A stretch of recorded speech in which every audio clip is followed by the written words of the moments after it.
compatibilidad o de adecuación es una función que corresponde específicamente a los jueces y a los tribunales de justicia.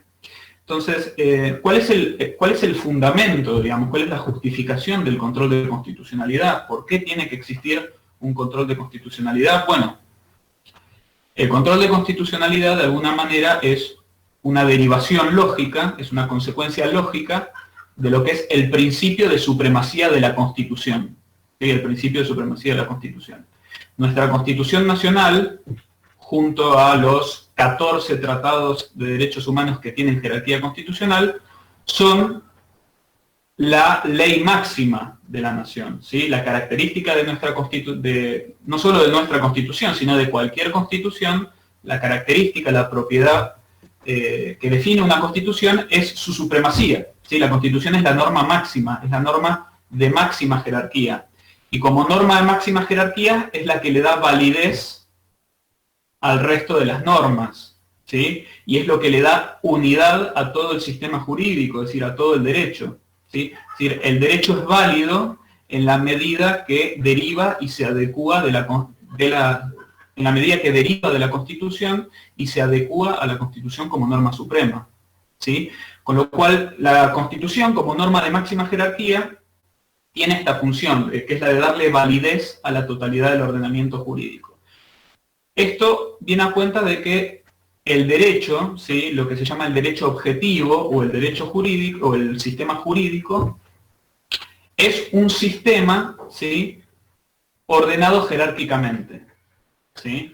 O sea, si nosotros tuviéramos que definir el sistema jurídico o lo que se llama el derecho objetivo, podríamos decir que es un sistema, es decir, es un conjunto de normas, ¿sí? Es un conjunto de normas jurídicas relacionadas entre sí y específicamente están relacionadas de manera jerárquica, ¿sí? Entonces, si nosotros tuviéramos que diagramar el sistema jurídico o el derecho, lo podemos graficar como una pirámide, ¿no? Podemos hacer una pirámide donde en la cúspide de la pirámide, ¿qué va a estar? Va a estar la Constitución, ¿sí? Y, como vamos a ver después, algunos tratados de derechos humanos que tienen jerarquía constitucional.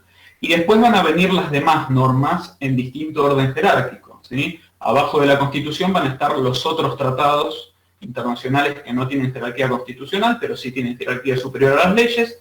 Después van a venir las leyes del Congreso, después van a venir los decretos del Poder Ejecutivo, después vendrán las resoluciones ministeriales, ¿sí? Y así sucesivamente.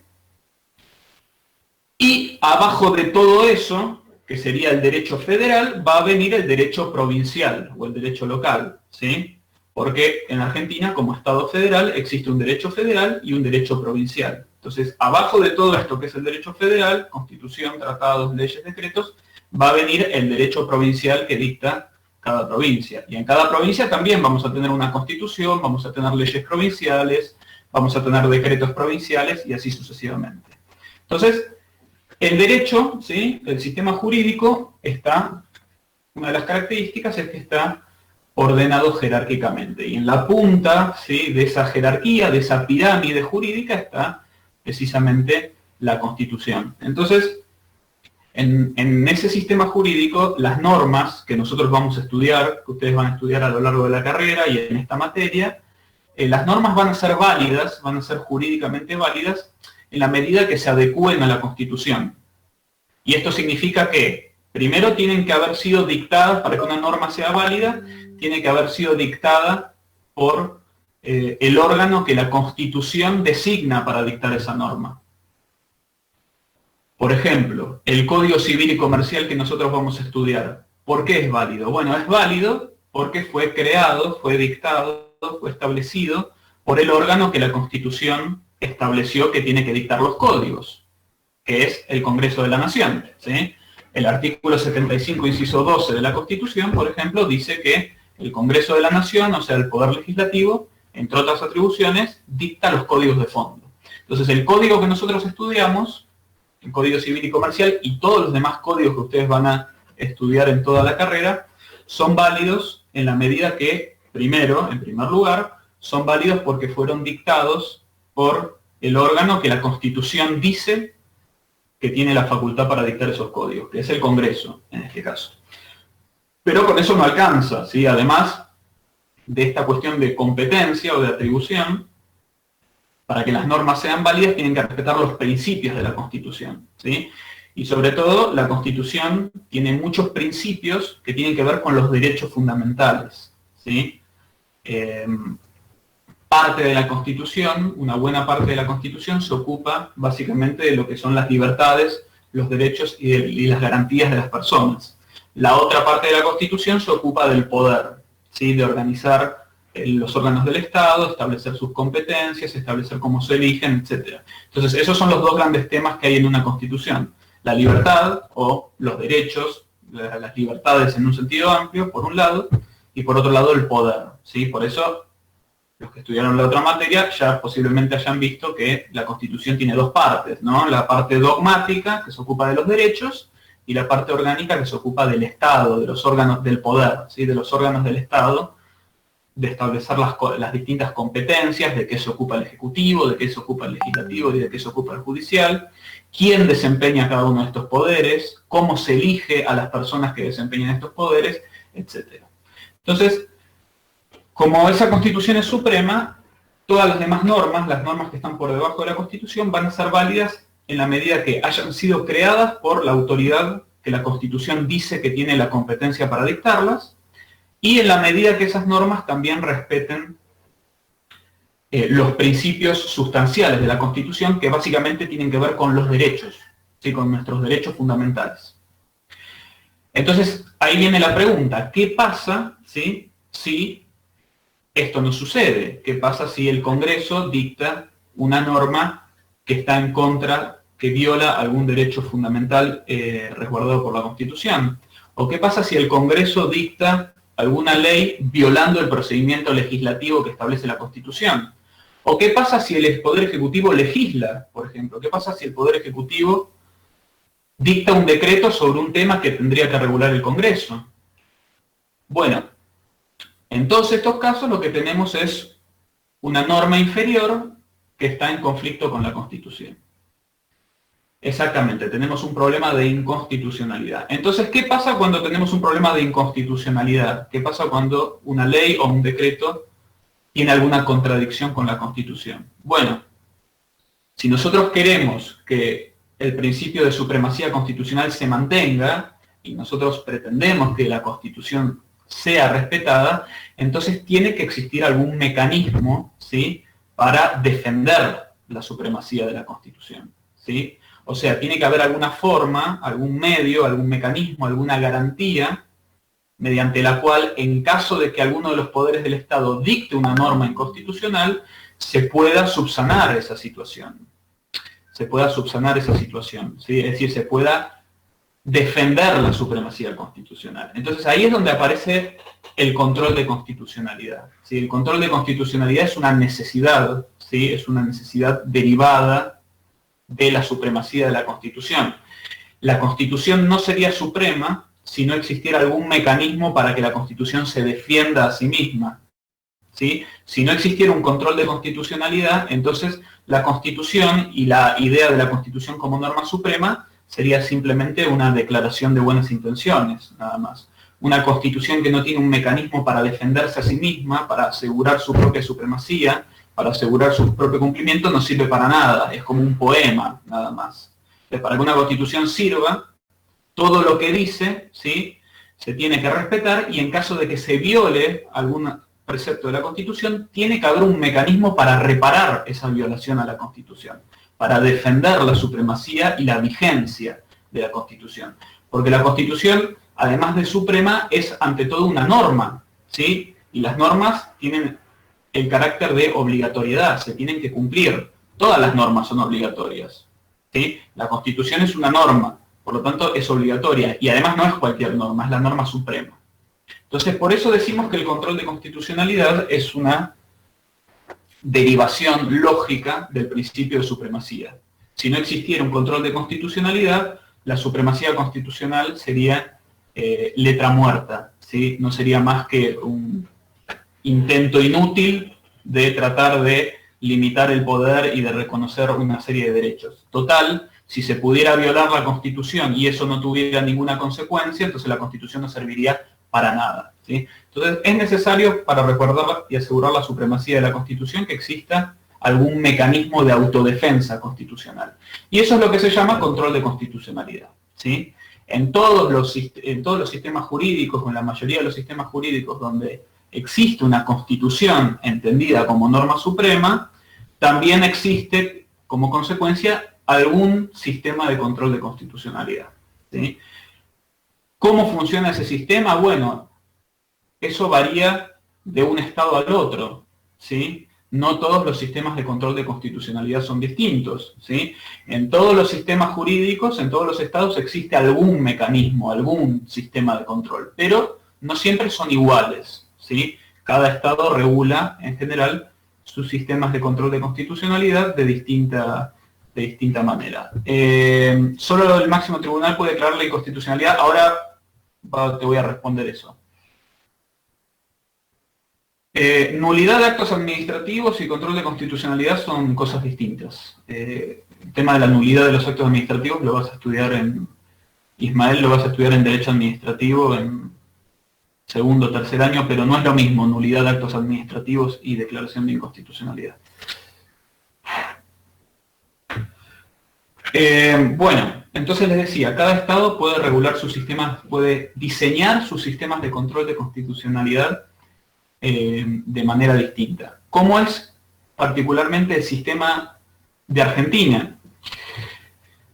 Bueno, lo primero que hay que mencionar es que nuestro sistema de control de constitucionalidad, ¿sí?, al igual que el de Estados Unidos, fue inventado, si se quiere, pretorianamente. ¿Qué quiere decir pretorianamente? A través de los fallos judiciales, ¿sí? O sea, nuestro sistema de control de constitucionalidad no está directamente regulado en la Constitución. De hecho, si ustedes se ponen a leer la Constitución y empiezan a ver qué dice la Constitución sobre el Poder Judicial, ¿sí?, empiezan a leer las competencias que tiene el Poder Judicial, en ningún lado la Constitución dice que el Poder Judicial tiene entre sus competencias ejercer el control de constitucionalidad, y tampoco regula específicamente la función del control de constitucionalidad, ¿sí? La única referencia que hace la Constitución al control de constitucionalidad la tienen en el artículo 43, cuando habla del amparo, ¿sí?, que es un tipo de garantía procesal, y donde simplemente dice que en el marco del amparo se puede, si es necesario, declarar la inconstitucionalidad de una norma, pero nada más, ¿sí? No es que en el artículo 43 se regula el control de constitucionalidad, sino que hay una mención que es donde se habilita a los jueces a hacer control de constitucionalidad aún en el marco de un proceso de amparo, que es un tipo especial de proceso judicial.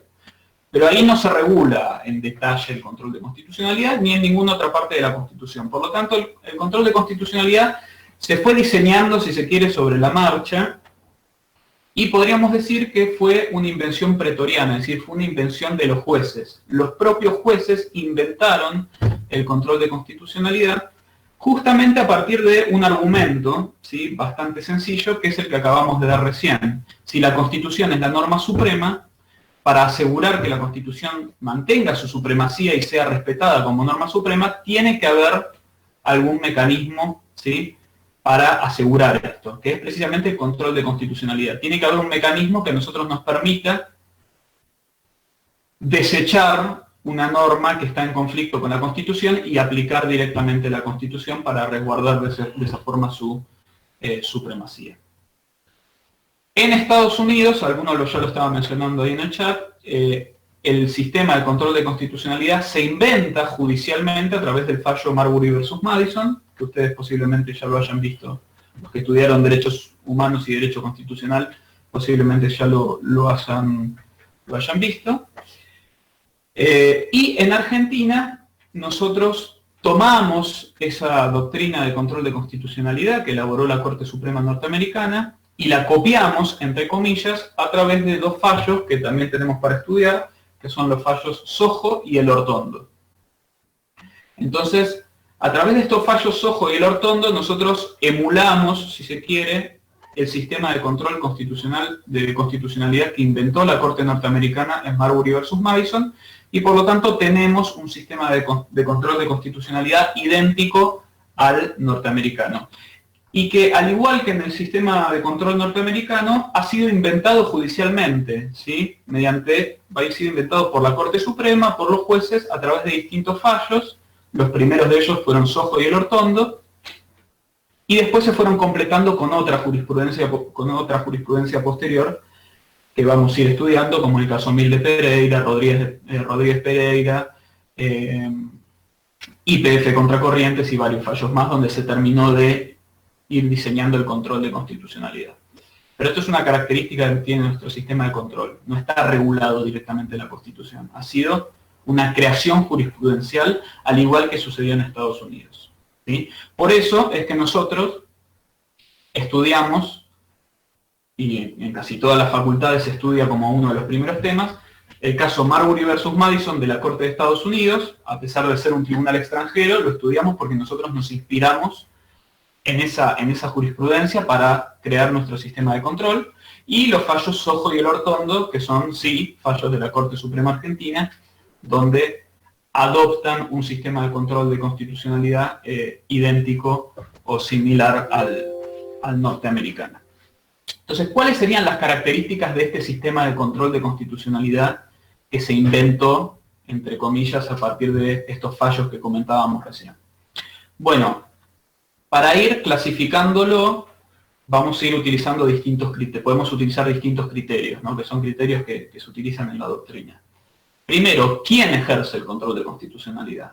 ¿Quién es el que está a cargo de llevar a cabo este control de constitucionalidad, de evaluar la compatibilidad entre la Constitución y las normas inferiores? Bien, como mencionan en el chat, son los jueces, ¿sí? Específicamente, nosotros tenemos un sistema de control de constitucionalidad que, al igual que el norteamericano, le confía esta función a los jueces, a los tribunales de justicia, ¿sí?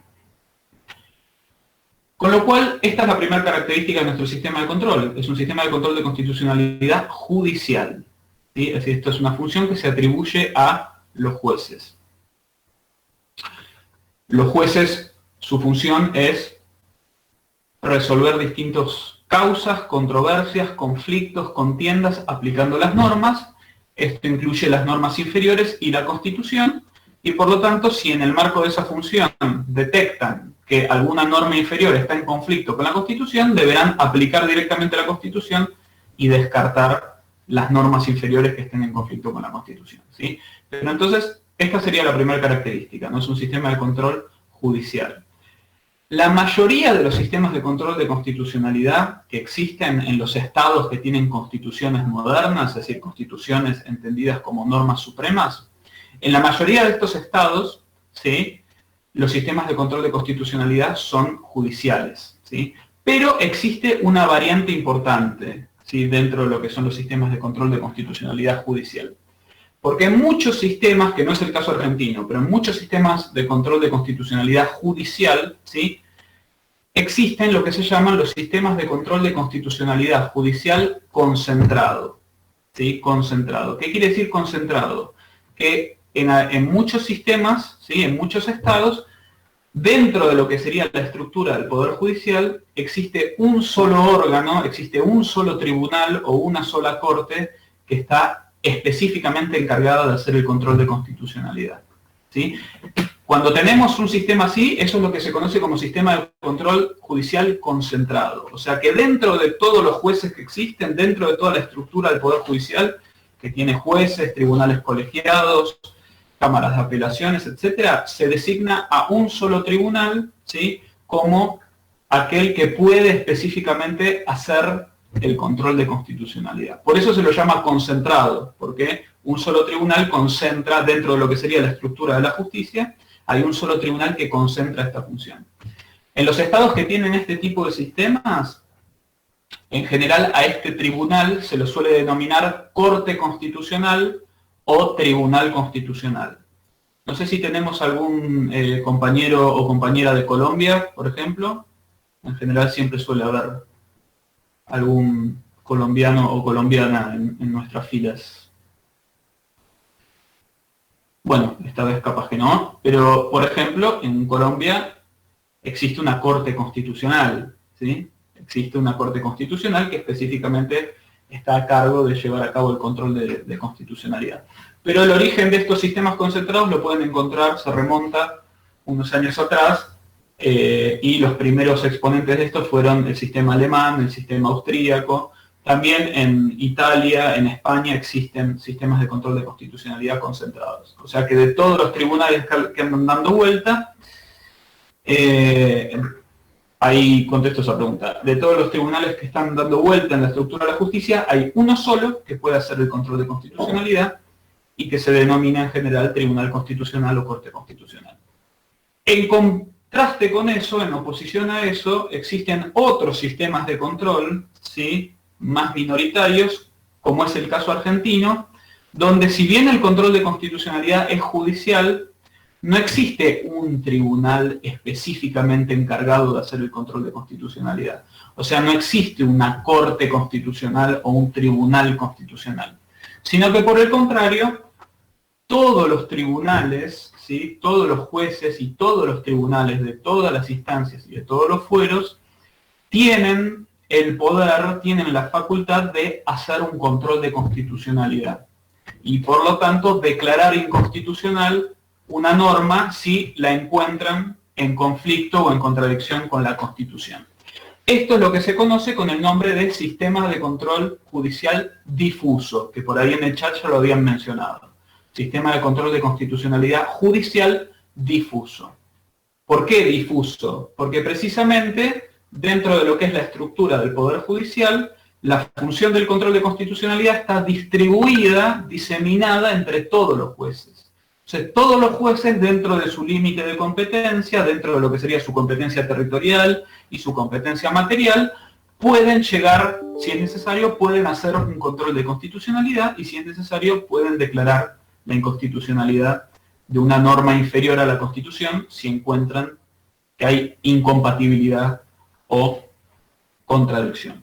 Este sistema en estado puro existe en Estados Unidos y en Argentina, ¿sí? O sea, son dos sistemas en los cuales cualquier juez, ¿sí?, puede ser un juez de primera instancia de familia, puede ser una Cámara de Apelaciones del Trabajo, puede ser la Cámara de Casación Penal, puede ser también la Corte Suprema, por supuesto, pero todos los jueces dentro de su competencia respectiva pueden hacer un control de constitucionalidad. O sea, no se confía esta función a un tribunal específico.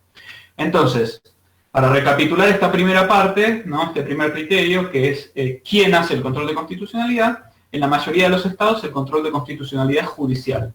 Y dentro de los sistemas de control judicial podemos encontrar los concentrados y los difusos, ¿sí? Concentrados, hay una corte constitucional, hay un solo tribunal encargado de hacer este control. En los difusos, todos los tribunales pueden llegar a hacer control de constitucionalidad. No hay un tribunal específicamente encargado de cumplir esta función. Me habían preguntado por ahí en el chat si solamente el máximo tribunal, si solamente la Corte puede hacer control de constitucionalidad. En Argentina, no. En Argentina, todos los tribunales pueden hacer control de constitucionalidad dentro de su respectiva competencia. La Corte Suprema es el máximo tribunal, o sea, arriba de la Corte Suprema no hay ningún otro tribunal, por lo tanto tiene la última palabra, ¿sí? Tiene la última palabra. Por eso, en general, cuando la Corte Suprema dicta un fallo donde declara la inconstitucionalidad de alguna norma, esto tiende a ser seguido por los otros tribunales, ¿sí? Pero no porque la Corte sea el único que pueda hacer esto, sino porque la Corte es el máximo tribunal, entonces tiene cierta autoridad moral, si se quiere, en estos temas como el máximo tribunal. Pero todos los tribunales pueden hacer control de constitucionalidad en la Argentina, ¿sí? Los de primera instancia, las cámaras de apelaciones, las cámaras de casación en los fueros donde existen, y como máximo tribunal la Corte Suprema, por supuesto, pero no es exclusivo de la Corte Suprema. ¿Por qué? Porque nuestro sistema es difuso. Como su nombre lo indica, esta función está diseminada entre todos los tribunales, ¿sí? En otros poquísimos sistemas, como puede ser el sistema francés, por ejemplo, el control de constitucionalidad ni siquiera es judicial. En Francia, por ejemplo, el control de constitucionalidad está a cargo de un órgano político que está integrado por políticos designados por la Asamblea Nacional, que es el poder legislativo de allá, que también está integrado por expresidentes y que hacen un control de constitucionalidad preventivo antes de que una ley sea promulgada por el presidente. Pero eso es un caso bastante minoritario donde el control de constitucionalidad directamente está a cargo de un órgano político que se llama Consejo Constitucional. Fuera de eso, en casi todos los estados el control es judicial, en la mayoría de ellos concentrados y minoritariamente, como es el caso de Argentina y Estados Unidos, difuso. Algunos estados, y esto es muy común en Latinoamérica, ¿sí? Algunos estados tienen sistemas de control de constitucionalidad judicial mixtos, ¿sí? Hay muchos estados, sobre todo en Latinoamérica, donde los sistemas son mixtos. ¿Qué quiere decir eso? Que hay estados donde existe una corte constitucional o un tribunal constitucional que concentra la mayoría de las cuestiones constitucionales, pero que al margen de eso los tribunales inferiores pueden hacer ciertos controles de constitucionalidad específicos también. Por eso se dice que es mixto, es un punto intermedio entre el concentrado y el difuso. Para lo que a nosotros nos interesa, nosotros tenemos un sistema difuso puro, ¿sí? Cualquier tribunal puede llegar a hacer control de constitucionalidad.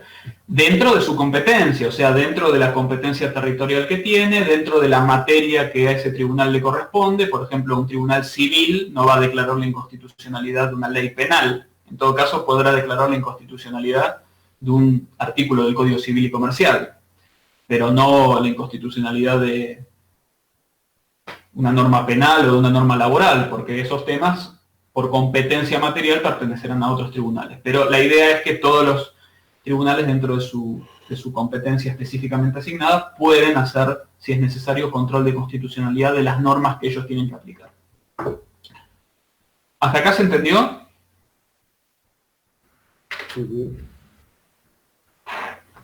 Sí, sí, sí. Bien. ¿Qué pasa cuando hay discrepancia del control entre dos tribunales? Ahora lo vamos a responder eso. ¿Es apelable la declaración de inconstitucionalidad? Sí. Como cualquier otra sentencia es apelable, ¿sí? En general, la declaración de inconstitucionalidad habitualmente se va a dar en una sentencia definitiva, ¿sí? Y como toda sentencia definitiva es apelable, porque el principio de nuestro sistema procesal es que todas las sentencias son apelables, todas las sentencias definitivas son apelables, o sea, las sentencias que resuelven un litigio, y si en esa sentencia hubo control de constitucionalidad, hubo declaración de inconstitucionalidad, o por el contrario se rechazó un planteo de inconstitucionalidad, eso es apelable. Por eso, por ejemplo, llegan a la Corte casos en los cuales hay un control de constitucionalidad involucrado, y donde la Corte, como máximo tribunal, tiene que fijar una posición y decir si una norma es o no constitucional, ¿sí? No entiendo, Patricia, no entiendo la diferencia entre mixto y difuso. Un sistema mixto sería un sistema como el nuestro, donde todos los tribunales tienen el mismo poder, ¿sí? La misma facultad de hacer control de constitucionalidad.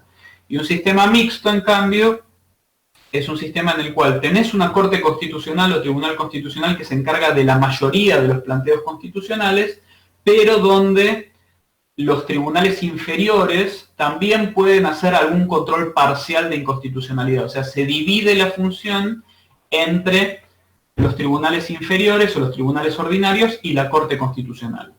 En cambio, en un sistema concentrado, solo la Corte Constitucional o Tribunal Constitucional puede llevar a cabo esta función.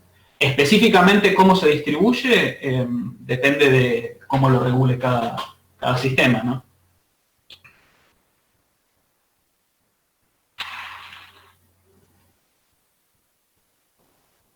¿Lo de la competencia es un requisito obligatorio o está más relacionado?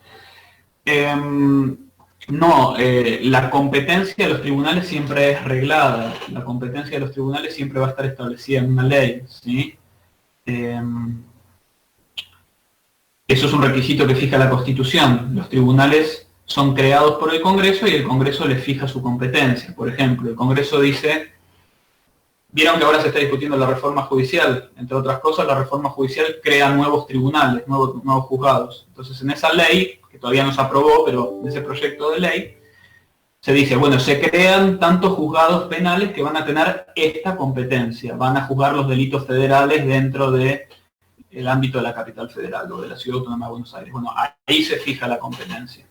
Se fija legalmente y es reglada. Un tribunal no puede entender en más temas o en más asuntos de lo que fije la ley del Congreso en la ley de creación, ¿sí? Dentro de esa competencia van a tener que resolver ciertas causas donde tendrán que aplicar las normas correspondientes y en ese ámbito, si es necesario, pueden hacer control de constitucionalidad de las normas que a ellos les toca aplicar en el marco de los temas que a ellos les toca resolver y dentro de la competencia territorial que les asignó el Congreso, ¿sí?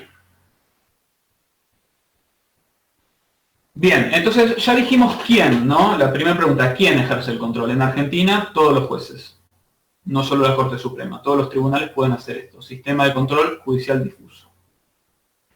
La otra cuestión es,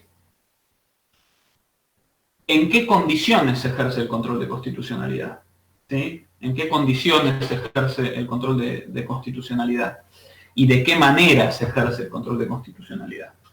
Ya dijimos que cualquier juez de cualquier grado y cualquier fuero puede llegar a ejercer el control de constitucionalidad. Ahora, ¿cómo es esto? El juez se levanta a la mañana, se hace el café, se hace las tostadas, se pone a leer el diario y dice, a ver qué ley salió hoy que yo pueda declarar inconstitucional. No, no funciona así. No es que los jueces se levantan y dicen, hoy tengo ganas de declarar inconstitucional la ley que penaliza el consumo personal de estupefacientes porque yo soy un juez liberal y creo que la gente tiene derecho a consumir estupefacientes como adultos libres y responsables. Entonces la voy a declarar inconstitucional. Acá Mino dice, tiene que haber una demanda. Sí, más que una demanda, lo que vamos a decir es que el control de constitucionalidad, los jueces lo van a hacer en el marco de un caso, en el marco de un caso, causa o controversia. Ese es el contexto en el cual se va a eventualmente a hacer el control de constitucionalidad. Siempre en el contexto de un caso, causa o controversia. ¿Esto con qué tiene que ver? Tiene que ver con cuál es la función de los jueces. La función de los jueces en nuestro sistema constitucional es juzgar y castigar delitos y resolver controversias, o sea, resolver conflictos entre dos o más partes contrapuestas, ¿sí? Lo que se llaman los litigios, las controversias. Pensemos en los asuntos que habitualmente resuelve un juez ordinario, por ejemplo, no ordinario por maleducado, sino por los jueces con competencia ordinaria. Una madre que reclama los alimentos de sus hijos o hija menor de edad al padre, ¿sí? Una persona que fue despedida arbitrariamente y no le pagaron la indemnización que le correspondía. Un vecino que hace ruidos molestos.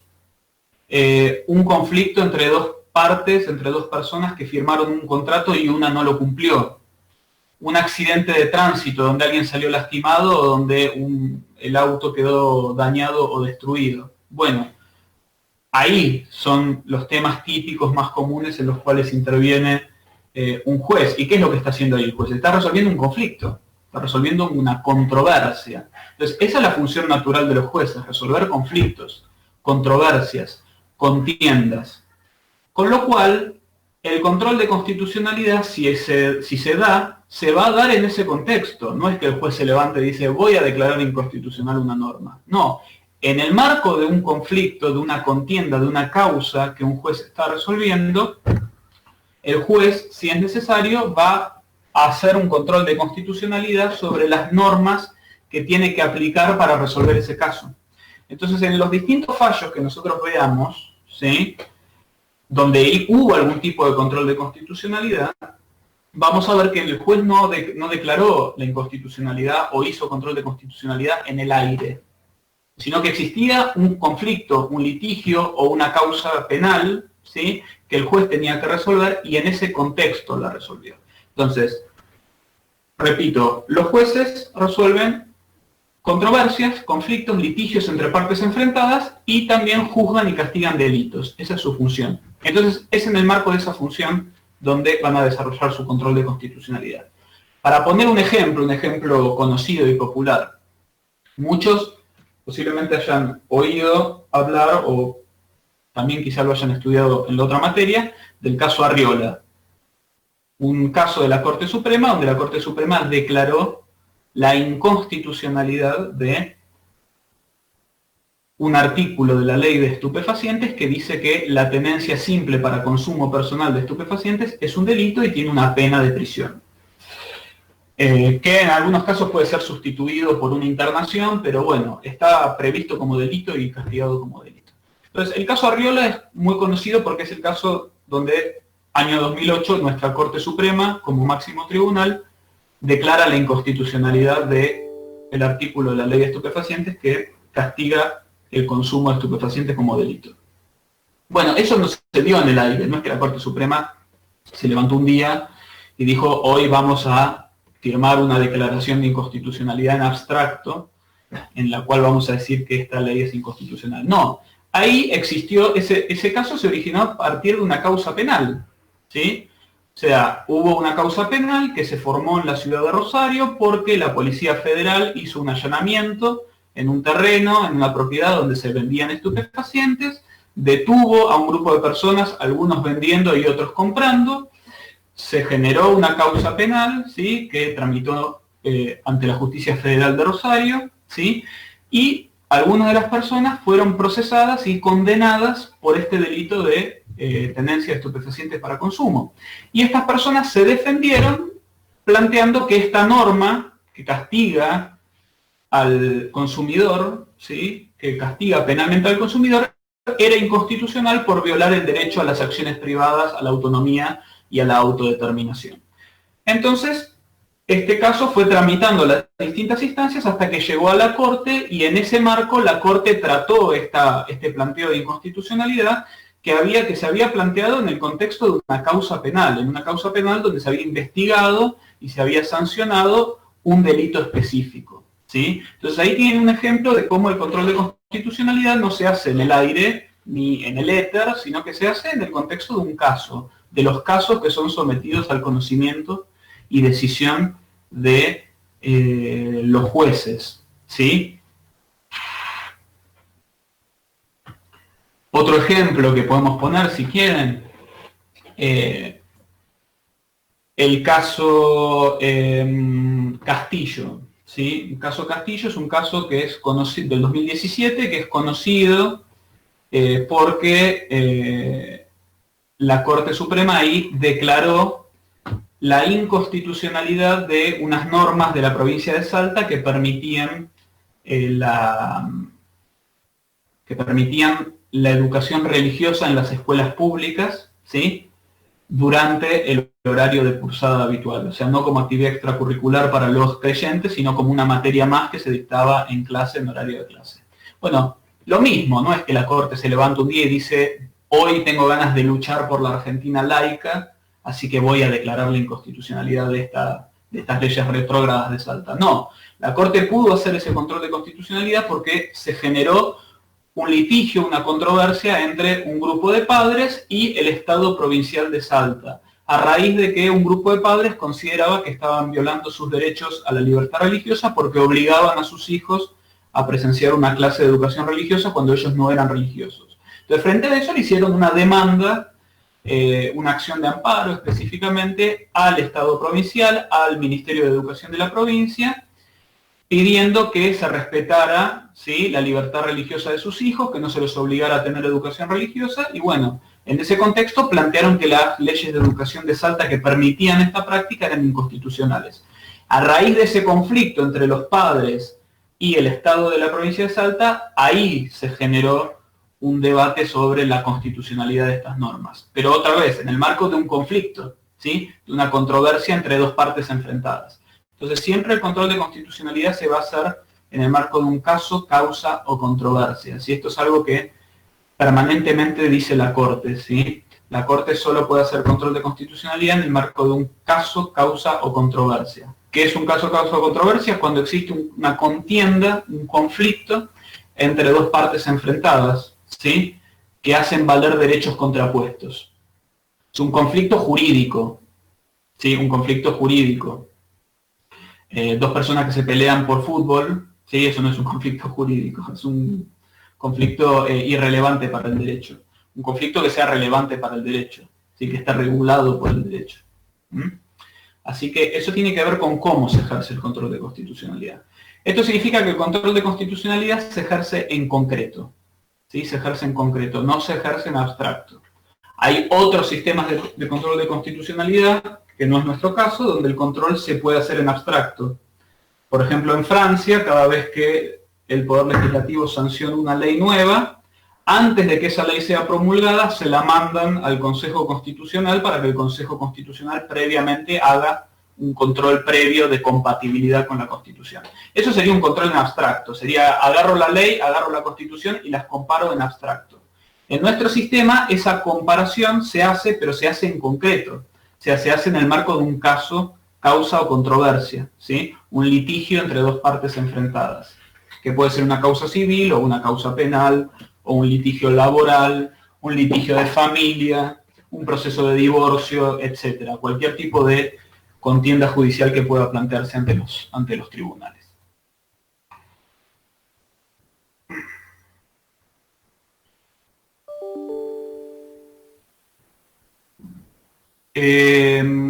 A ver, Sonia, no sé si querés hacer la pregunta por audio porque no la entiendo.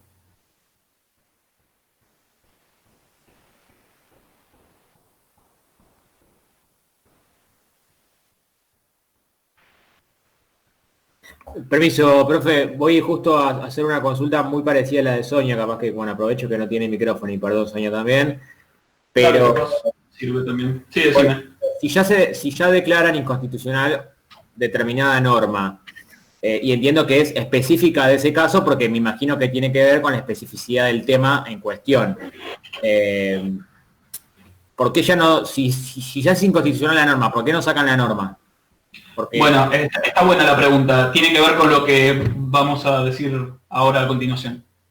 Bien. Ahora habría respondido eso. Bueno, Sonia, no sé si preguntabas en relación a cómo se hace el control. La idea central era esta, ¿no? Que se hace siempre en el marco de un caso, en el contexto del juez decide sobre la constitucionalidad de una norma en el marco de los litigios, los conflictos judiciales que se le plantean. No lo hace así en el aire, ¿sí? Cualquier cosa igual puedes preguntar nuevamente después. La tercera, sí. Hola, Sandra es mi nombre. Me parece que lo que pregunta Sonia, si entiendo bien como para tratar de responderle, por ejemplo el caso de Salta de los padres que elevaron ese amparo, Sí. ellos están reclamando que a los hijos le están obligando la educación religiosa. Sí. Y la ley no ampara la educación religiosa. Diferente sería si los padres no quieren la educación sexual integral, que ahí sí la ley ampara la educación sexual integral en las escuelas. Creo que es algo así, si no entendí mal, si no corregimos. Bueno, no sé si era lo que pregunta Sonia, pero igual hay que aclarar que en los dos casos, en los dos ejemplos que vos ponés, en el caso de Salta, la ley salteña sí amparaba la educación religiosa en las escuelas públicas. O sea, el problema era ese, precisamente, que había una ley de la legislatura de Salta que autorizaba al sistema educativo a dar enseñanza religiosa en las escuelas públicas durante el horario de clase.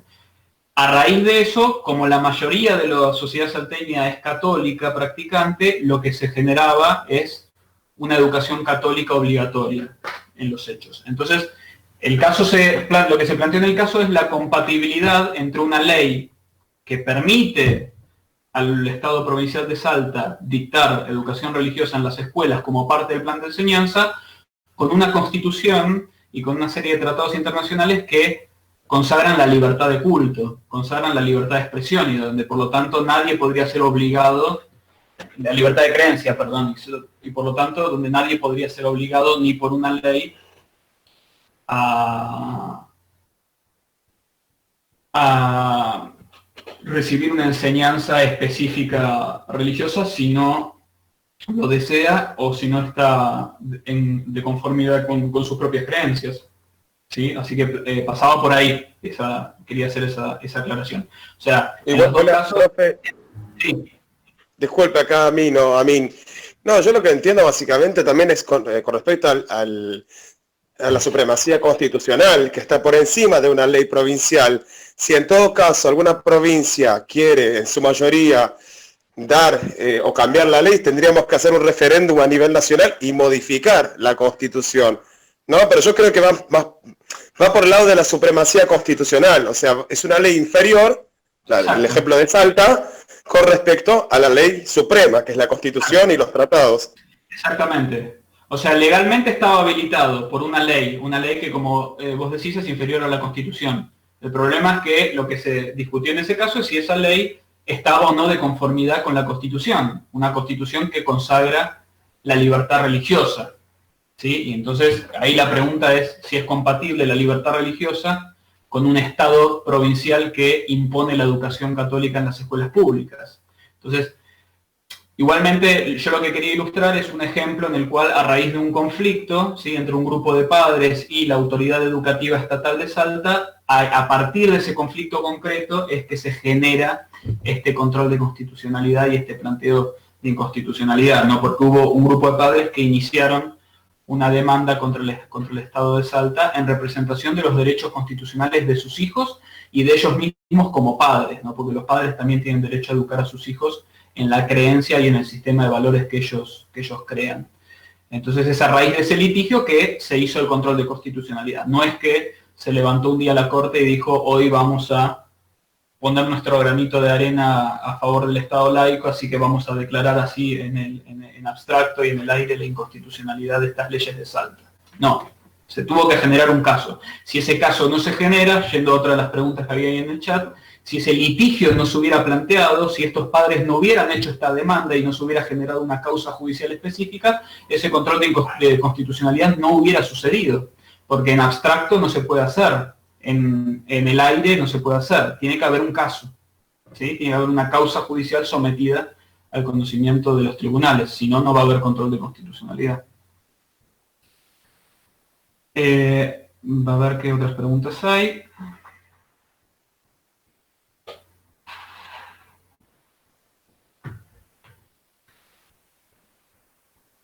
Ahora, Patricia, voy a responder eso. No se supone que antes...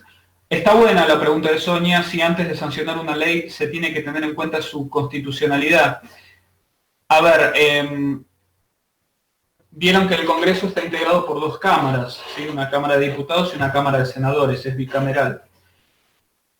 El Congreso aprueba las leyes, ¿sí? Las dos cámaras del Congreso aprueban las leyes por votación de sus plenos, o sea, en una sesión pública donde están todos los diputados y senadores presentes. Pero antes de llegar a una sesión existe lo que se llama el trabajo en comisiones, ¿no? Quiere decir que el Congreso se organiza en distintas comisiones, que son grupos más reducidos de legisladores, donde se empiezan a elaborar, consensuar y negociar los proyectos. Entonces, las comisiones del Congreso tienen distintas áreas temáticas. Por ejemplo, hay una comisión de legislación penal que se ocupa de los proyectos que tienen que ver con lo penal. Hay una comisión de legislación general que se ocupa de, por ejemplo, las leyes civiles y comerciales. Hay una comisión de legislación del trabajo que se ocupa de las leyes laborales, una comisión de presupuesto que se ocupa de lo que tiene que ver con los impuestos y los gastos del Estado, y así sucesivamente. Una de las comisiones que existe tanto en la Cámara de Diputados como en la Cámara de Senadores es la Comisión de Asuntos Constitucionales, que por ahí la hayan oído nombrar o hayan leído sobre ella en algún lado, ¿sí? Tanto en el Senado como en la Cámara de Diputados está la Comisión de Asuntos Constitucionales.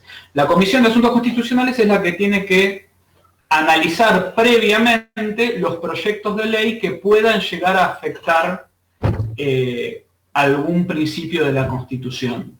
Con lo cual, desde ese punto de vista, algunos autores del derecho constitucional plantean que ahí se genera una especie de control preventivo de constitucionalidad, ¿sí? Pero en sentido estricto eso no es control de constitucionalidad. En sentido estricto, control de constitucionalidad es lo que hacen los jueces, que siempre es ex post facto, o sea, después de que la ley entró en vigencia y después de que se aplicó, ¿sí? Pero yendo a la pregunta, existen algunos mecanismos por los cuales previamente se puede hacer algún tipo de control preventivo. Por ejemplo, a través de las comisiones de asuntos constitucionales del Congreso, ¿sí? Su función específica es esa, es asesorar al Congreso, ¿sí? Y dar su opinión sobre un proyecto de ley que puede llegar a afectar derechos constitucionales. Ahora, el problema es que las comisiones se integran de la misma manera que se integra el Congreso, es decir, por las reglas de mayoría y minoría de la política.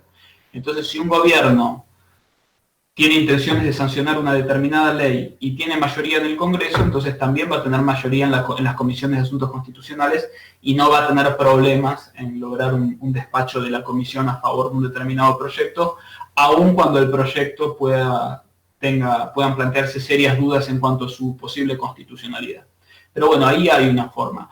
Otra forma que puede haber, que no suele suceder, es que el presidente de la nación o la presidenta de la nación, según el caso, vete una ley que sanciona el Congreso por considerar que está en contra de la Constitución.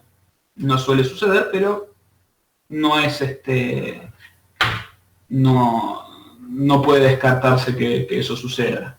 Así que esos pueden ser mecanismos por los cuales podría haber algún tipo de control que evite que una norma inconstitucional se convierta en ley, o que un proyecto inconstitucional se convierta en ley. Pero eso no es control de constitucionalidad en sentido estricto, ¿sí? El control de constitucionalidad es lo que hacen los jueces, que siempre es posterior. O sea, el control que hacen los jueces es sobre normas que ya están vigentes y que ya se están aplicando. Y no solo se están aplicando, sino que han generado conflictos también, ¿sí? En los dos ejemplos que ya les puse recién, son normas que estaban vigentes hace mucho tiempo, que se aplicaban y que generaron conflictos entre partes, ¿sí? Pero es interesante la pregunta sobre el tema del control previo.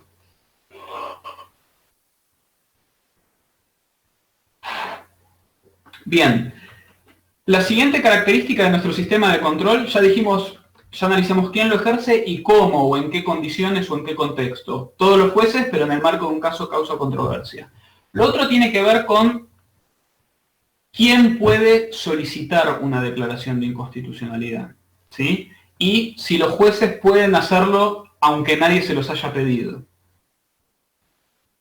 Son dos cosas separadas. Primero, el principio general es que los jueces solamente van a declarar la inconstitucionalidad de una norma en el marco de un caso a petición de parte, o sea, si alguien se lo pide, si alguien se lo plantea, ¿sí?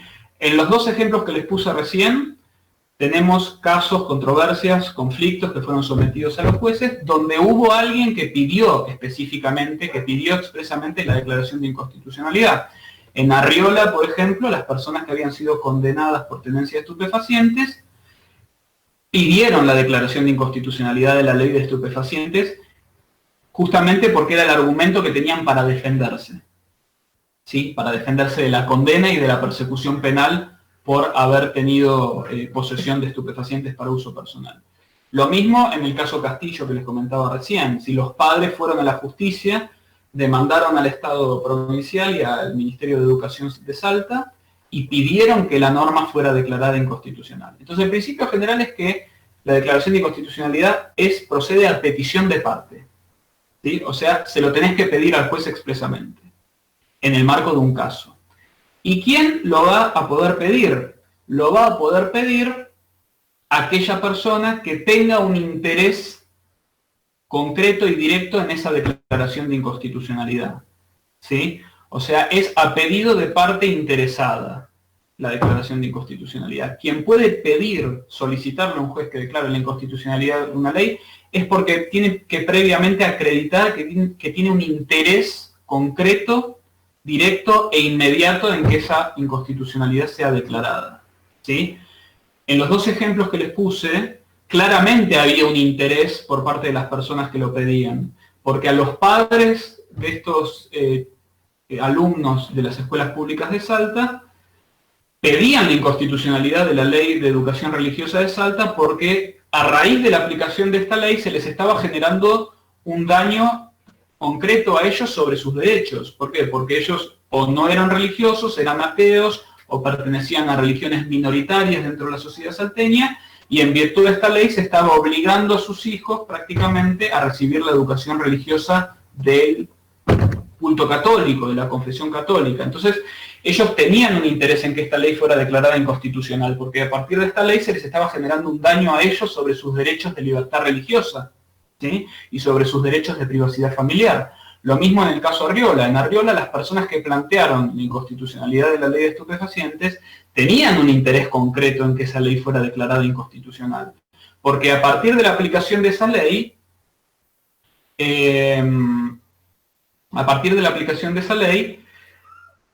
se les estaba imponiendo una persecución penal y una condena penal que afectaba su derecho no solamente a la privacidad y a la autonomía, sino además su libertad física, porque iban presos o alternativamente tenían que cumplir con un tratamiento obligatorio, ¿sí?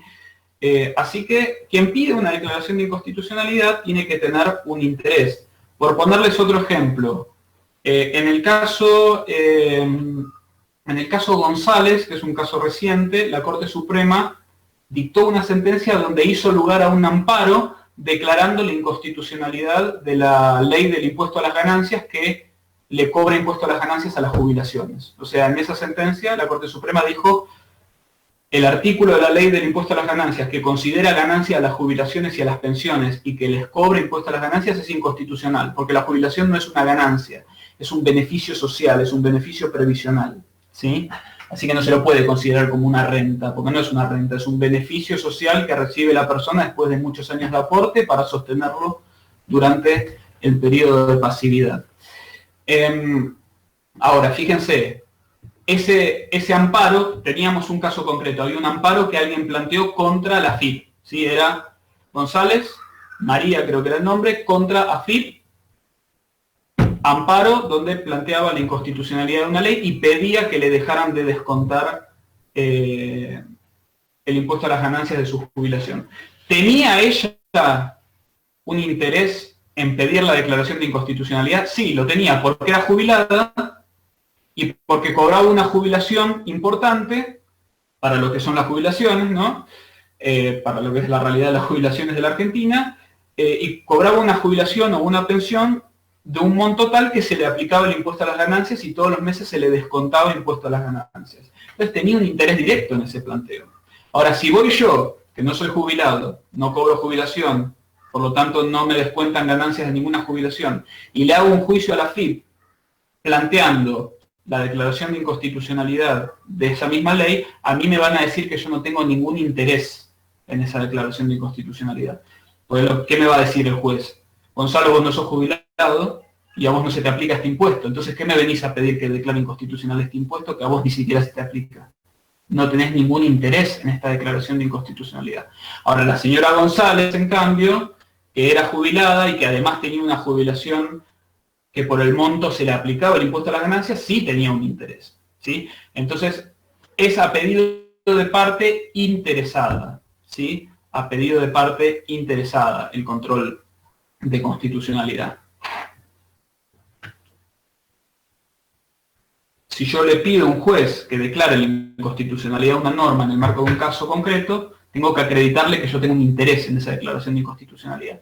¿Qué significa eso? Significa, para decirlo más sencillo, tener un interés en la declaración de inconstitucionalidad significa que si el juez declara efectivamente, me da la razón y declara la inconstitucionalidad de una ley, me va a beneficiar de alguna manera, me va a beneficiar de alguna manera concreta en mis derechos y en mis intereses. Y que por el contrario, si el juez rechaza el control de la declaración de inconstitucionalidad que yo le estoy pidiendo, me voy a ver perjudicado, ¿sí? El caso de González y el impuesto a las ganancias de las jubilaciones, la declaración de inconstitucionalidad la benefició a esta jubilada, porque como consecuencia de eso le dejaron de aplicar el impuesto. Si se lo hubieran rechazado, la decisión lo hubiera perjudicado. Entonces eso es una forma de evaluar si alguien tiene un interés en la declaración de inconstitucionalidad. Si la eventual declaración de inconstitucionalidad lo beneficia o si el rechazo de la declaración de inconstitucionalidad lo perjudica. Ahora vamos con esa pregunta, Alejandro. Entonces ese es el principio general, a pedido de parte interesada. Este requisito está muy relacionado con el requisito anterior, porque el requisito de caso y de parte interesada van unidos, porque yo solamente puedo plantear un caso ante la justicia si tengo un interés jurídico, un derecho o alguna situación jurídica que está siendo lesionada. En todos los ejemplos que yo les puse recién había casos y había personas que tenían un interés jurídico en que se declare esa inconstitucionalidad. ¿Pueden los jueces hacer un control de constitucionalidad de oficio, o sea, sin que nadie se los pida? Imaginémonos un juez que está resolviendo un litigio, cualquiera de estos litigios, cualquier litigio que ustedes se puedan imaginar, una demanda laboral, un juicio sucesorio, una demanda de alimentos, un juicio entre dos vecinos por convivencia vecinal. ¿Podría el juez, si lo desea, declarar la inconstitucionalidad aunque nadie se lo haya pedido? Capaz que nadie planteó ninguna inconstitucionalidad, sino que las partes hicieron reclamos apoyados en la ley, pero nadie planteó la inconstitucionalidad de nada. Bueno, la regla es que es a pedido de parte. Excepcionalmente puede existir el control de oficio. Esto es lo que se llama control de oficio. O sea, cuando el juez hace control de constitucionalidad sin que nadie se lo haya planteado. Pero lo puede hacer solamente si esa fuera la única forma de resolver el caso. O sea, si no hubiera ningún otro camino de solución que introducir una cuestión constitucional sin que nadie la haya planteado. ¿Sí? Después vamos a ver que en uno de los fallos que tenemos, que es el fallo Rodríguez Pereira, se analiza precisamente esta cuestión. ¿Sí?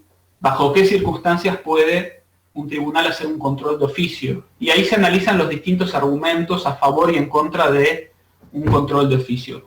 Esto ha sido aceptado por la Corte Suprema, pero con carácter excepcional. Y son muy pocos los casos contados, alcanza los dedos de una mano para contar aquellos casos en los cuales hubo control de oficio. ¿Sí? Es excepcionalísimo. En principio siempre es a pedido de parte, lo tiene que plantear alguien que tenga un interés en que esa norma sea declarada inconstitucional. Después vamos con lo que son los efectos, que varias de las preguntas que me habían hecho apuntaban a eso. Ya vimos quién lo ejerce, bajo qué condiciones, quién lo pide, y ahora tenemos que ver los efectos. ¿Sí? ¿Cuáles son los efectos de una declaración de inconstitucionalidad?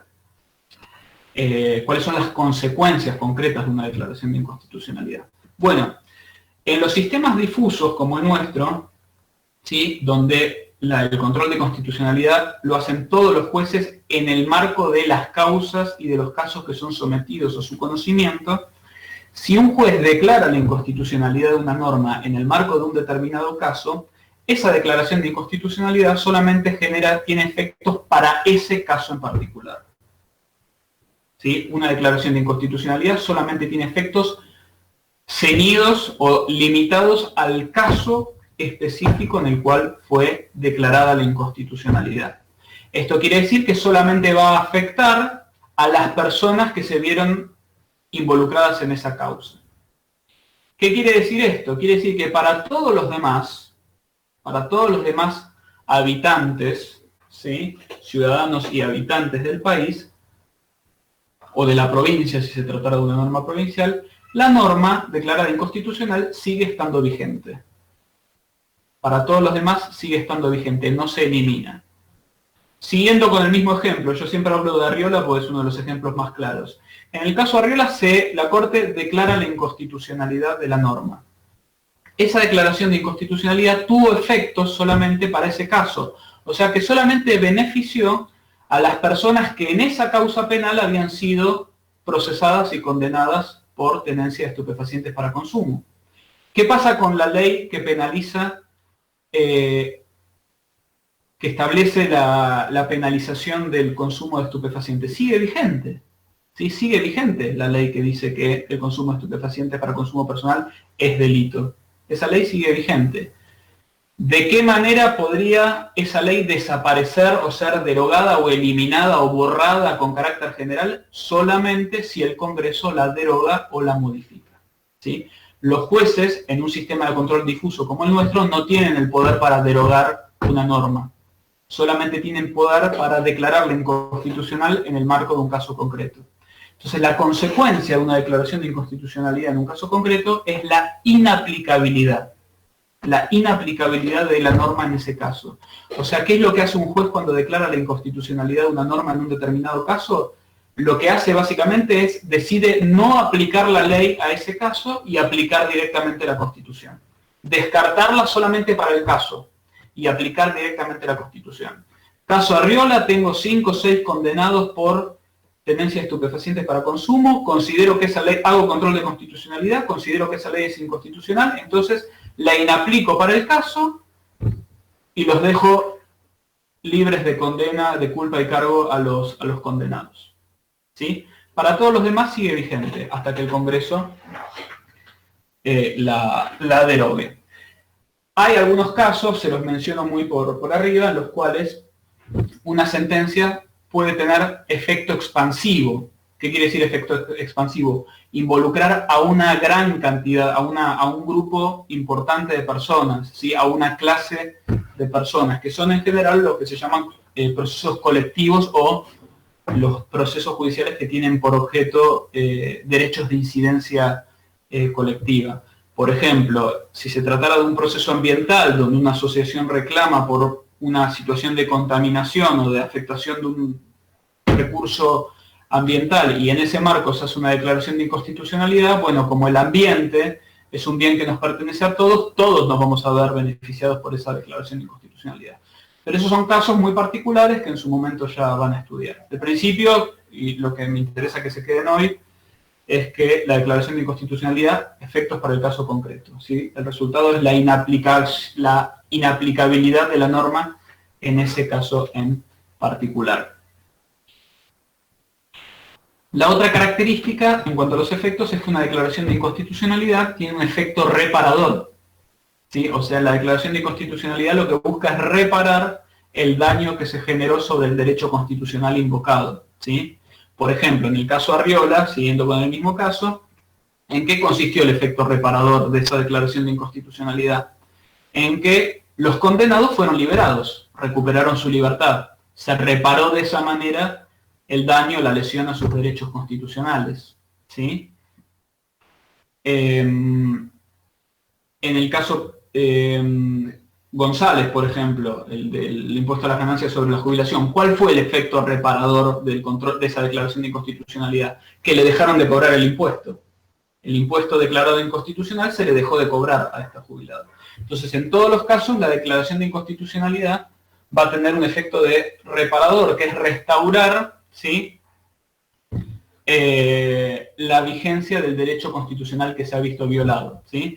Entonces siempre hay que buscar cuál es ese efecto reparador, porque si no, no me sirve nada que un juez me lea una declaración de inconstitucionalidad y uno dice, bueno, ¿qué hago con esto? Divino, le hago un marco a la sentencia y la cuelgo en el living de mi casa. No, esa declaración de inconstitucionalidad tiene que generar una reparación del derecho constitucional que se ha visto violado, o sea, devolverme al estado anterior de cosas previo a la violación de mi derecho constitucional. Si me metieron preso por una ley inconstitucional, entonces el efecto reparador es que se declara la inconstitucionalidad de esa norma a pedido mío y como consecuencia de eso me liberan, ¿sí? Dejan sin efecto la condena y la prisión, recupero mi libertad. Si yo planteo la inconstitucionalidad de un impuesto y me dan la razón, el efecto reparador de esa declaración tiene que ser que el impuesto me lo dejen de cobrar, porque si no, la declaración de inconstitucionalidad, repito, la cuelgo acá en el living de mi casa, le hago un marco muy lindo y no me sirve para nada, ¿sí? Entonces, efecto reparador. Otra cosa importante en relación a los efectos es qué pasa con el tema de los precedentes, ¿no? ¿Qué pasa cuando un tribunal declara la inconstitucionalidad de una norma en determinado caso? Este precedente que siente un determinado tribunal, ¿tiene que ser seguido obligatoriamente por los demás tribunales? ¿Y qué pasa sobre todo cuando la Corte Suprema declara la inconstitucionalidad de una norma? ¿Esa doctrina que fija la Corte Suprema se vuelve obligatoria para todos los demás? Bueno, en principio nosotros legalmente no tenemos lo que se llama el sistema de obligatoriedad del precedente. O sea, no existe ninguna obligación legal de que los jueces respeten sus precedentes y de que respeten la jurisprudencia de la Corte Suprema. Ahora, les repito, como la Corte Suprema particularmente es el máximo tribunal, como máximo tribunal sus fallos tienden a ser seguidos por los tribunales inferiores, ¿sí? Pero lo cierto es que, en principio, no existe legalmente al menos la obligatoriedad del precedente.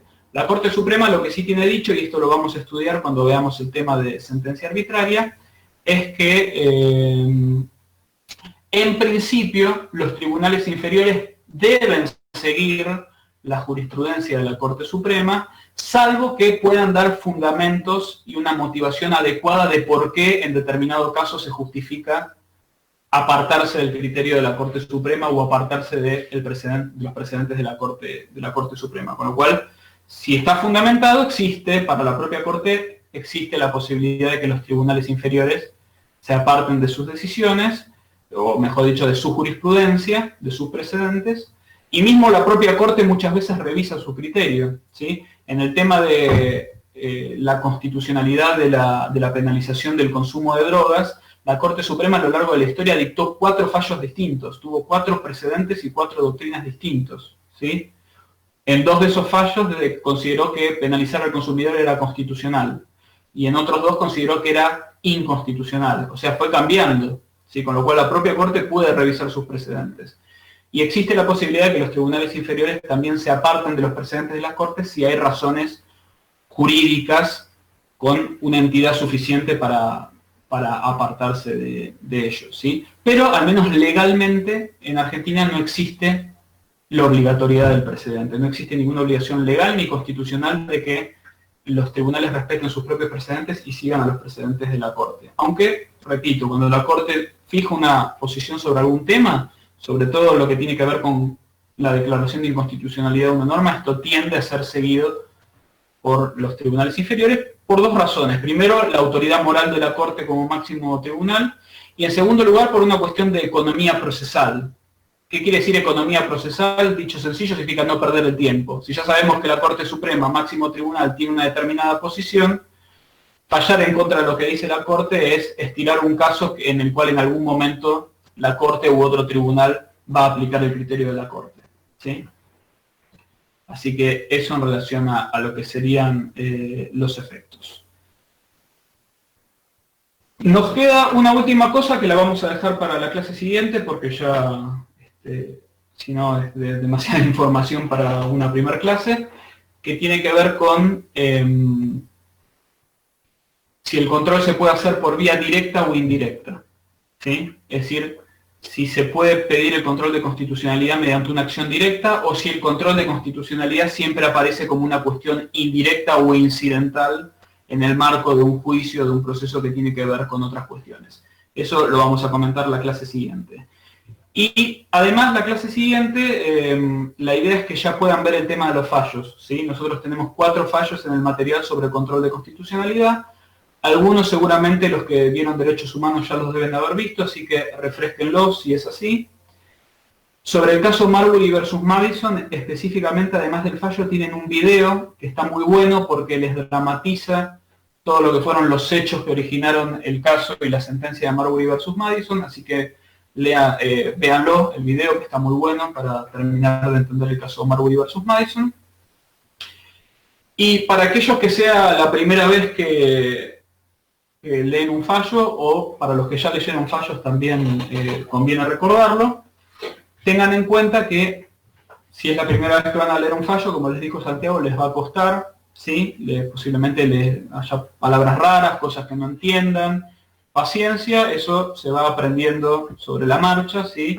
Es como aprender a andar en bicicleta o como aprender a manejar, ¿sí? La primera vez que agarramos el auto se nos para, hacemos algún lío, hasta que en algún momento vamos a salir andando bien, ¿sí? Bueno, con la lectura de la jurisprudencia es igual. La primera vez que lo agarro a lo mejor no entiendo nada, o entiendo la mitad, pero a medida que vamos practicando la lectura de textos jurídicos se va a ir volviendo más fácil. Lo importante es hacerlo, lo importante es leer, ¿sí? Porque si tiramos el fallo y nos rendimos en la primera oportunidad, no vamos a aprender nunca. Algunas pautas que tienen que tener en cuenta para leer el fallo, para leer los fallos. Primero, lo que dijimos en la clase de hoy, todos los fallos son decisiones que dictan los jueces para resolver una controversia, o sea, los jueces están resolviendo un conflicto, ¿sí? Un conflicto entre dos partes enfrentadas, ¿sí? Por lo tanto, el primer requisito para entender un fallo es entender los hechos del caso. ¿Cuáles son los hechos que originaron este conflicto? ¿Qué es lo que pasó?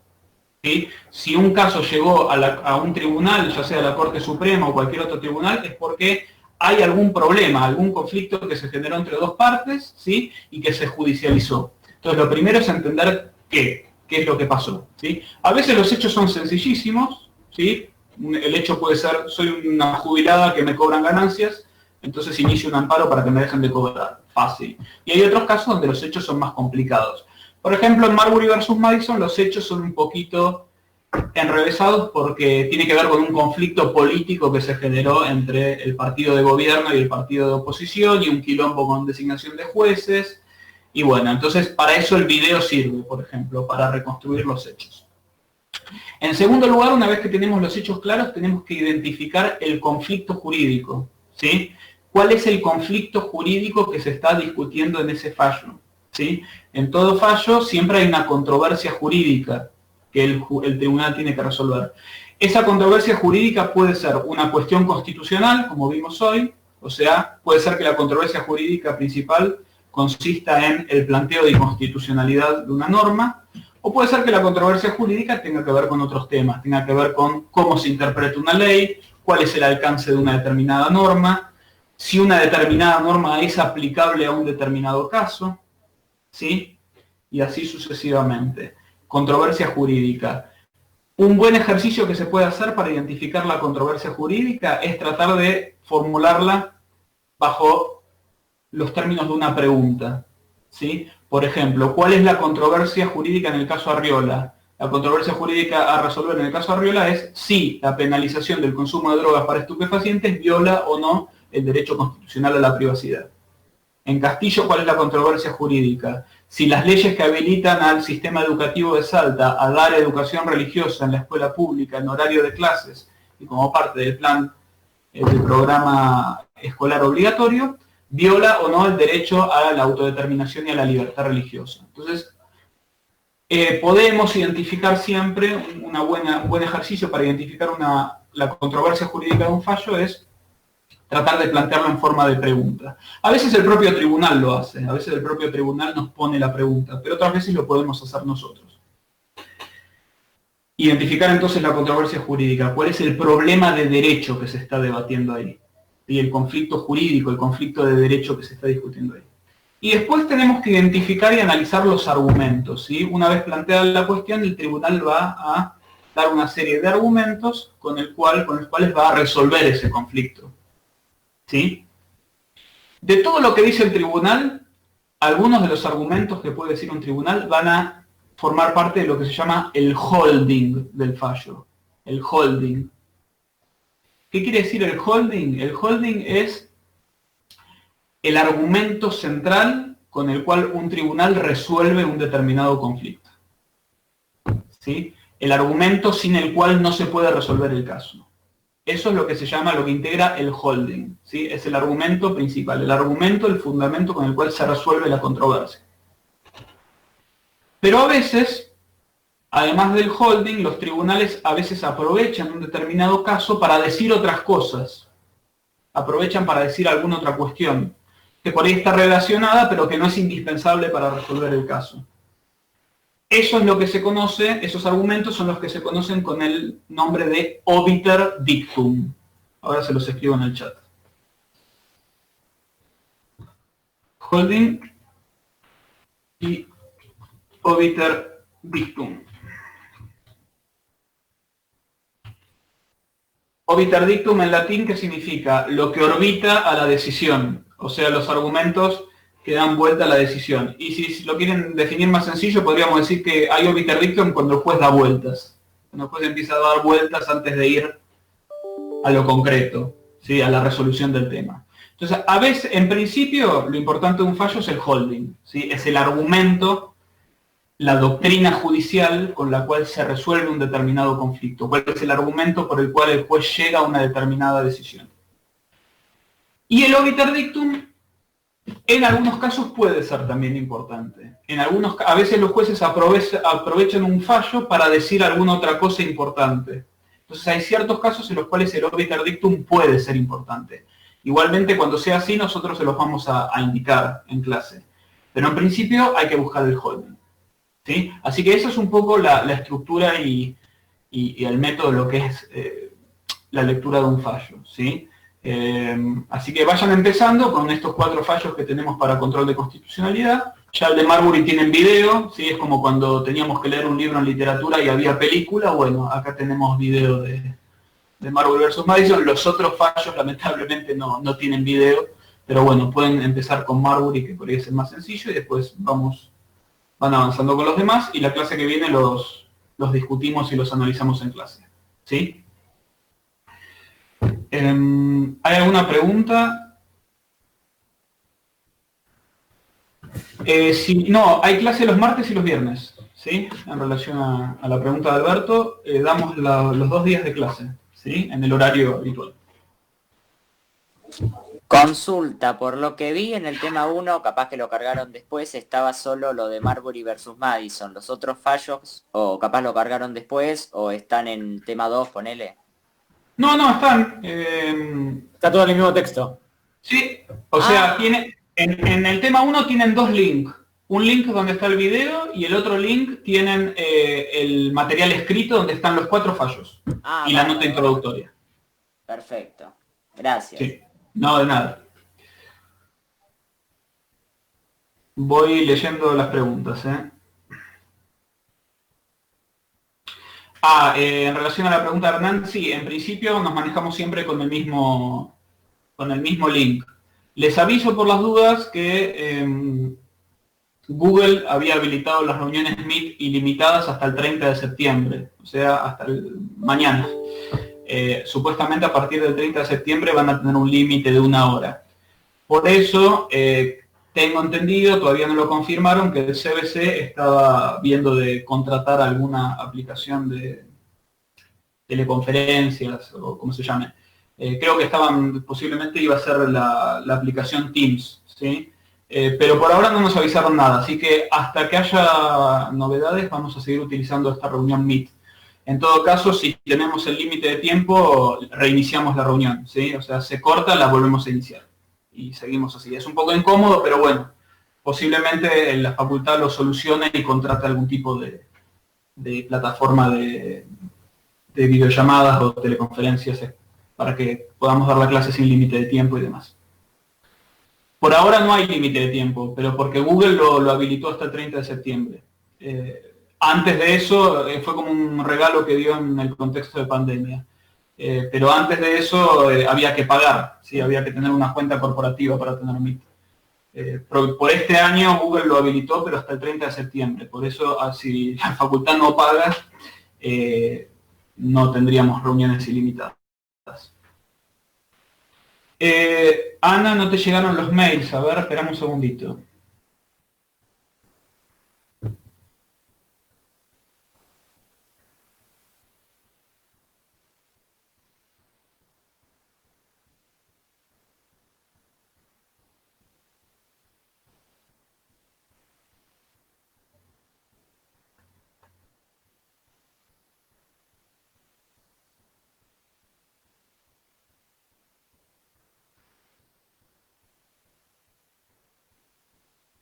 ¿Puede ser que tu correo sea Anita Victoria? Sí, es ese. Porque lo registraste con .com.ar y creo que son siempre .com. Ok, sí. Entonces me rebotó. Vamos a hacer esto. A todo aquel que no le llegó, me escribe un mail desde a esta cuenta. Ahora se las copio.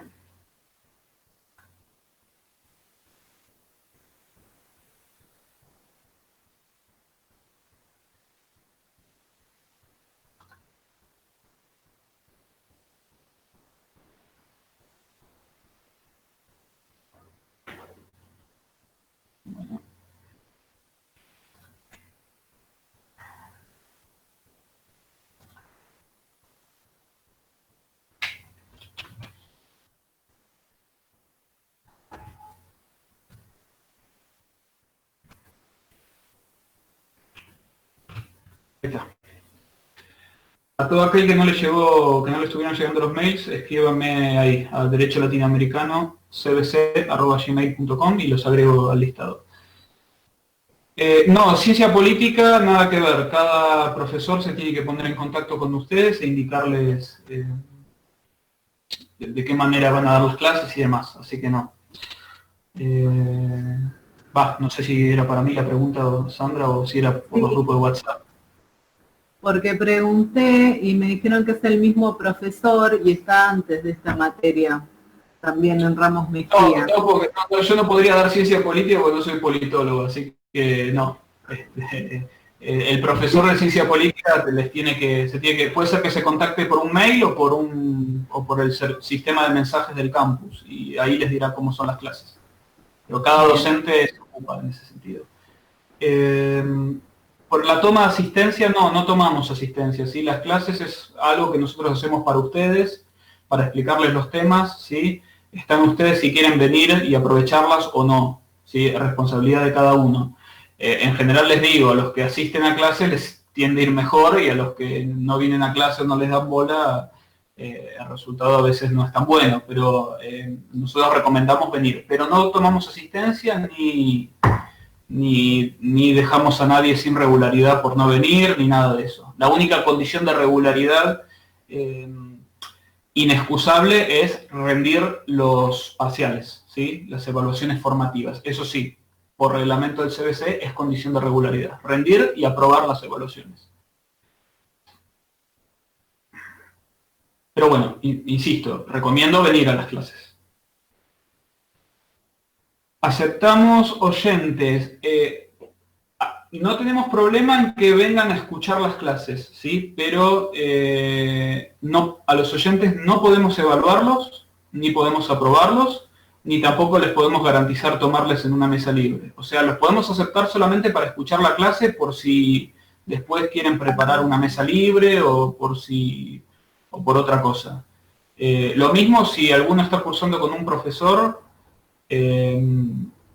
y se le complicó el horario, pida cambio de horario, ¿sí? No vayan a la clase de otro profesor porque después no los van a poder evaluar, ¿sí?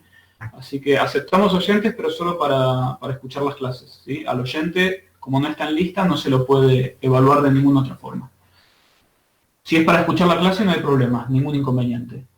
¿Se promociona? No se promociona, no porque nosotros no querramos, sino porque el CBC estableció un reglamento provisorio para la cursada virtual, ¿sí? Que ahí un poco es lo que les informamos en el campus, en las palabras de bienvenida. Y bueno, el CBC reglamentó que durante la cursada virtual se tiene que tomar final obligatorio, ¿sí? En condiciones normales las materias se promocionan, ¿sí? Los que logran promediar un 7 entre los dos parciales promocionan. Pero en este contexto de cursada virtual el CBC estableció que se toman parciales solamente como condición de regularidad, que llevan aprobado o desaprobado, y después se toma un final integrador obligatorio.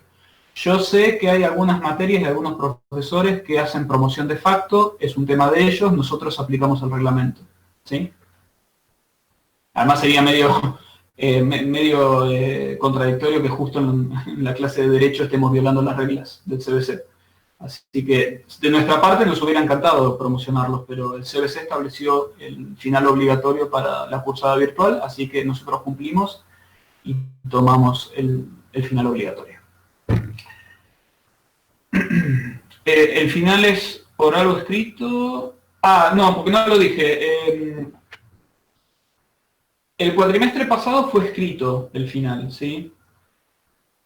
Tanto los parciales como el final se tomaron con un cuestionario multiple choice que se hizo a través del campus, o sea, un cuestionario online, que es un multiple choice, y tanto los parciales como el final se hicieron mediante esa modalidad por una cuestión de que no tenemos permitido tomar finales presenciales, y tomar un final por Meet es prácticamente imposible, ¿sí? Tendríamos que dividirlos en fechas y les estaríamos violando su derecho a elegir la fecha en que rinden, así que no hay una forma reglamentaria de hacer eso. Entonces, el primer cuatrimestre se hizo con un final también por escrito a través de un cuestionario multiple choice online. Es muy probable que se repita esta modalidad, pero en cuanto se los pueda confirmar, se los confirmaré. Insisto, lo más probable es que nuevamente se tome a través de cuestionario online, tanto el parcial como el final. Salvo que haya alguna novedad, salvo que de golpe se habilite los finales presenciales. En condiciones normales los finales son orales que se toman en la facultad en distintas fechas. Pero en este contexto no lo podemos hacer, por eso venimos tomando con multiple choice a través del campus, ¿sí? O sea, cuestionarios virtuales. Así que lo más probable es que se repita de esa forma. Lo de los intentos, los dos parciales tienen recuperatorio, o sea que si les va mal en alguno de los dos parciales o en los dos pueden recuperar. O sea, rinden el primer parcial y les va mal, pueden recuperar. Rinden el segundo parcial y también les va mal, tienen un recuperatorio también, ¿sí? El final no tiene recuperatorio. Si en el final les va mal, lamentablemente está desaprobado. Pero sí tienen un recuperatorio por cada uno de los parciales para desaprobados y para ausentes justificados, ¿sí? Después van a ver también que en el cronograma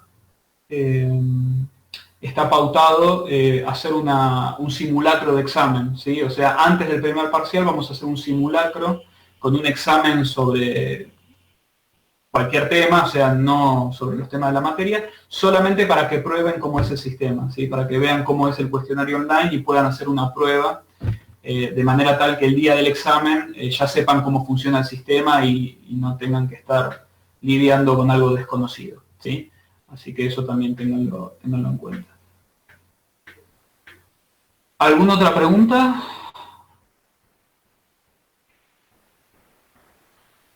Estoy viendo si me perdí alguna pregunta del chat. Creo que no.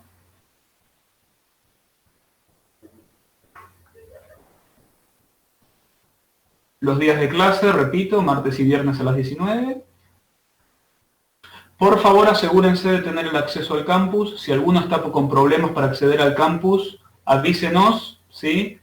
Puede ser un tema de matriculación que lo podemos resolver nosotros o puede ser un problema de sistema, en cuyo caso nosotros les pasamos una dirección a donde tienen que reclamar, ¿sí? Pero acceder al campus es fundamental, no se puede hacer el curso sin el acceso al campus. Con el campus está el material y también a través del campus se van a hacer los exámenes, ¿sí?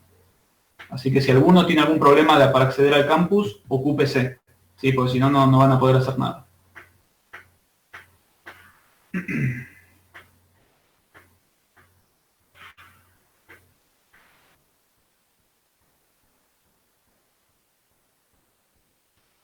Bueno, si no hay más preguntas, por hoy terminamos. Vayan leyendo los fallos de control de constitucionalidad para el viernes que viene. Y bueno, y buen comienzo de cuatrimestre.